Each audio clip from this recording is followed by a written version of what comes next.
William H. Paul, October 3, 1844, February 23, 1911, was a United States soldier who fought with the Union Army during the American Civil War as a member of Company E of the 90th Pennsylvania Infantry and, later, the 11th Pennsylvania Infantry Z Company.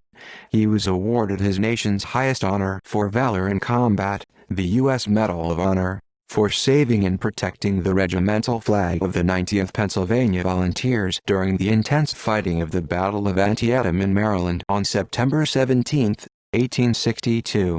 That award was conferred on November 3, 1896. Formative years: born in Philadelphia, Pennsylvania on October 3, 1844, William H. Paul was a son of Pennsylvania natives George W. Paul, 1813–1892, and Barbara A. Paul, 1817–1884. During the 1850s, William Paul resided in Philadelphia's Spring Garden neighborhood, Fifth Ward, with his parents and sisters, Frances, Virginia, Mary, Emma, and Ida, who were born, respectively, circa 1834, 1836, 1838, 1847, and 1854. His father supported their family on a carpenter's wages. Sometime before or during early 1860, William Paul and his family relocated to Hamilton, New Jersey, where his father had obtained work as a carpenter. The federal census taker who arrived at their doorstep in mid-July of that year noted that their household included parents George W. and B. A. Paul, and children, William, Emma and Ida. Civil War. 2 years later, on January 22, 1862, William H. Paul enrolled for Civil War military service in Philadelphia, Pennsylvania. He then officially mustered in at Camp McClellan in Philadelphia's Nicetown Geauga neighborhood that same day as a private with Company E of the 90th Pennsylvania Infantry. Military records at the time described him as being a 20-year-old Philadelphia resident who was 5 feet 3-1/2 tall with brown hair, hazel eyes and a light complexion. At the end of March, following basic training, he was transported with his regiment by rail to Baltimore, Maryland, quartered at the Patterson Park Barracks, and equipped with an altered smoothbore musket before being moved again, by way of Washington, D.C., to Aquia Creek Landing, and assigned with his regiment to the 2nd Brigade, 2nd Division of the U.S. Army's 1st Corps under the command of General Irvin McDowell. Marched to various sites in support of Union Army operations. For the next several months, Paul and his fellow 90th Pennsylvanians saw their first major action in the Battle of Cedar Mountain, Virginia, August 9, 1862, during the opening of the Northern Virginia Campaign. Ordered to destroy a railroad bridge at Mitchell Station on August 15, they next guarded the Union Army's rear as it retreated across the Rappahannock River, and then rendered support to Union artillery batteries during the First Battle of Rappahannock Station, August 22 of August 25, before moving on to operations associated with the Battle of Thoroughfare Gap, August 28. After fighting in the Second Battle of Bull Run, August 28–30, and Battle of Chantilly, September 1, they were reassigned to the Maryland Campaign under Major General Joseph Hooker, and then fought again in the Battle of South Mountain, September 14. 3 days later, while fighting with his regiment in the Battle of Antietam on September 17, 1862, William Paul performed the act of valor which later resulted in his being awarded the U.S. Medal of Honor. When the 90th Pennsylvania's color bearer and 2 other members of his regiment's color guard unit were killed in action, under a most withering and concentrated fire, according to his award citation, he retrieved the regiment's colors and continued to carry and protect that flag for the remainder of the intense fighting which raged that day.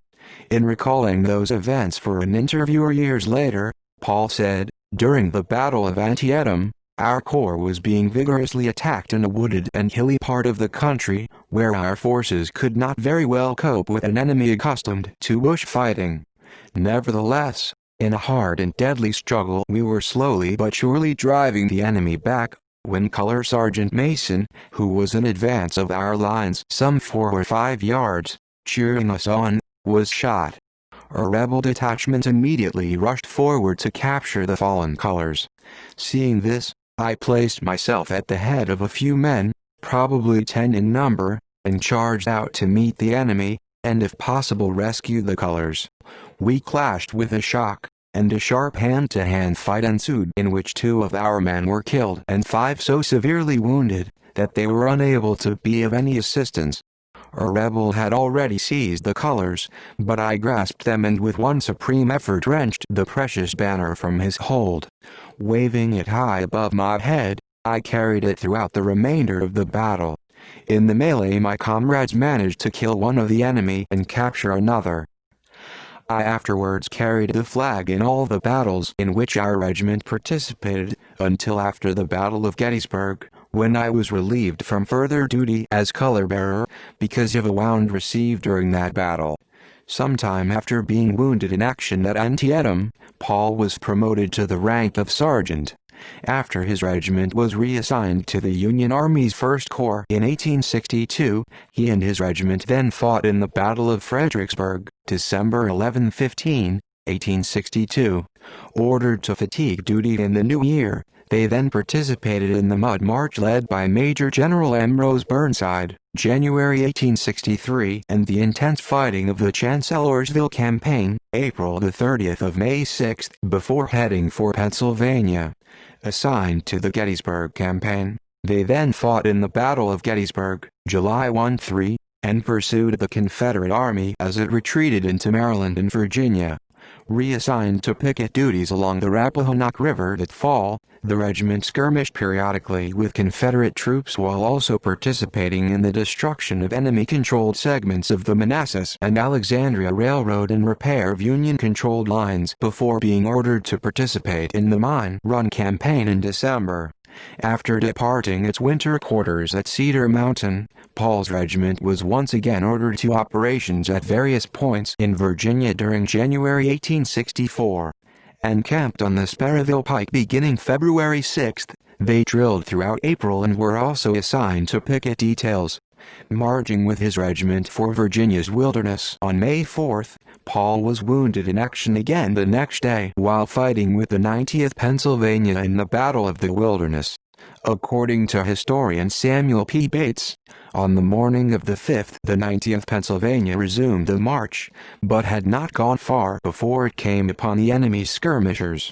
The command was formed in line of battle, and advanced until it reached the open ground, beyond which the enemy was entrenched. The line was established behind a slight rise of ground, with small trees and bushes in front, the right of the 90th being separated from the rest of the brigade by a road which it was impossible to occupy, being raked by the enemy's artillery.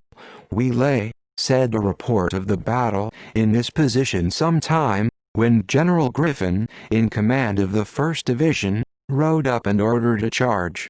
Colonel Lyle promptly led his regiment forward, and as soon as it had cleared the shrubbery in front, and emerged upon the open field, rebel batteries opened upon it with grape and canister.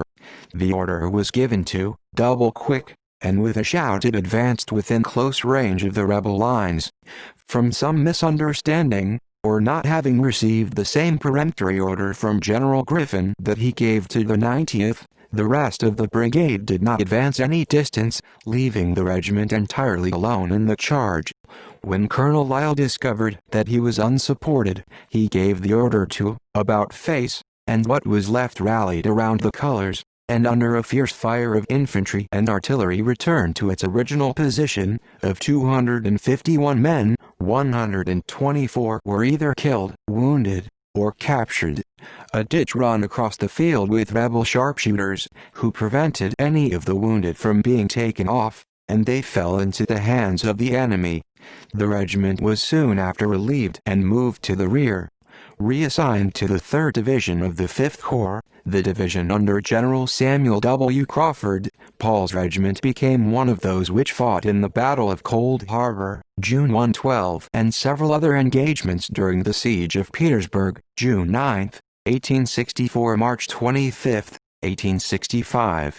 still convalescing from battle wounds sustained in the Wilderness when his regiment was transferred to Company E of the 11th Pennsylvania Infantry, as part of a reorganization ordered by the U.S. War Department which merged the 90th Pennsylvania into the 11th Pennsylvania. Paul was honorably discharged from the Union South Street Hospital in Philadelphia on February 11, 1865. Post-war life. Following his honorable discharge from the military, William Paul returned north and resumed life at home with his parents and younger sister, Ida. In 1870, they resided in Havre de Grace, Maryland, where family patriarch George was employed as a carpenter. During this decade, William began raising chickens and became active in farming. Residing alone with his parents in Harford County and still employed as a farmer while his father worked as a carpenter during the opening months of 1880, Paul then married Annie Mitchell, 1851–1938, in Harford County on June 5 of that same year. Daughters Mary B. and Barbara E. Mitchell were born, respectively, in April 1881 and October 1883. A resident again of Havre de Grace by the time of the Special Veterans Census of 1890, Paul made his home Bel Air later that same decade. He was also an active member of his local chapter of the Grand Army of the Republic, Rogers Post, during this phase of his life. Once again a resident of Bel Air during the early 1900s, he supported his wife, Annie, and daughters, Mary and Barbara, through business employment as an agent. In 1902, he underwent further surgery to repair the damage which had been done to his body during the Battle of the Wilderness in 1864. According to several reports by the Aegis and Intelligencer newspaper, August 15, 1902, Mr. William H. Paul, of Earlton, who was wounded 3 times in the Battle of the Wilderness in 1864, expects to go to Philadelphia to undergo an operation, which will be performed by his former surgeon Dr. Mears. On Sunday a bone was taken from his arm, which was about 1/2 inch in length. This is the 15th piece that has been extracted. September 5, 1902, Mr. William H. Paul, of Earlton, recently underwent a painful operation in Philadelphia. He has had a number of dead pieces of bone removed, which were the result of a wound received during the Battle of the Wilderness. Paul's military pension records also confirmed that he had sustained battle injuries while serving with the 90th Pennsylvania Infantry, with his U.S. Veterans Administration pension payment card noting specifically that he had been wounded in his right arm and chest. As a result, on May 12, 1890, he was awarded a U.S. Civil War pension of $24 per month. By 1910, his daughters had moved out of the family home to begin their own lives, leaving Paul and his wife to reside in Harford County as empty nesters. By this time, he had also become a writer for his local newspaper. Death and interment. William H. Paul died on February 23, 1911. Military records confirmed that he and his wife, Annie, were residents of Havre de Grace, Maryland at the time of his death. Following funeral services, Paul was interred at the Wesleyan Chapel Cemetery in Aberdeen, Maryland. Medal of Honor. Citation. Rank and Organization, Private, Company E, 90th Pennsylvania Infantry. Place and date: at Antietam, MD, September 17, 1862. Entered service at. Place of birth: Philadelphia. Date of issue: November 3, 1896. Citation: The President of the United States of America, in the name of Congress, takes pleasure in presenting the Medal of Honor to Private William H. Paul, United States Army, for extraordinary heroism on September 17, 1862, while serving with Company E, 90th Pennsylvania Infantry, in action at Antietam, Maryland. Under a most withering and concentrated fire, Private Paul voluntarily picked up the colors of his regiment, when the bearer and 2 of the color guards had been killed, and bore them aloft throughout the entire battle. See also: List of American Civil War Medal of Honor recipients, MP Maryland in the American Civil War, Pennsylvania in the American Civil War Reconstruction era. References. External links: Gasparro, Norman. Monuments at Gettysburg. 90th Pennsylvania Infantry, Philadelphia, Pennsylvania. PA Historian, January 13, 2015. Welker, David A. The 90th Pennsylvania Infantry in the cornfield. Solitary and alone, we gave and took our medicine. Virginia, Antietam's Cornfield, June 18, 2016. William H. Paul, Memorial with photographs and gravesite information. Salt Lake City, Utah. Find a grave, retrieved online September 25, 2018.